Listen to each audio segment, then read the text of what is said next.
Mankoba ke-48 nyata nyarioskeun Said Abdul Qadir nyabok seton. Hiji waktos dong ka hiji seton ka Said Abdul Qadir kacida goreng patutna.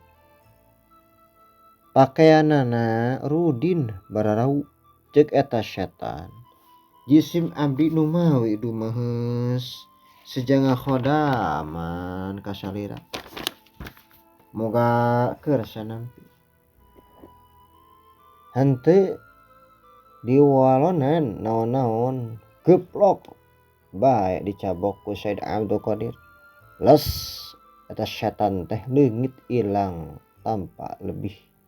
Na ari datang deui teh mawa seuneu ngagugudag rek ngaduruk ka Said Abdul Qadir. Said Abdul Qadir nyandak pedang. Kakara sarepet eta pedang dicabut. Setan geus kabur. Teu kungsi lila eta setan jol deui datang ceurik bari ampun moal deui ngagoda. Bari nembongkeun rupa-rupa parabot, rupa-rupa akal, tarekah paranti ngagoda manusia. Saur Said Abdul Qadir, nyingkir sia setan. Datang deui. Bae.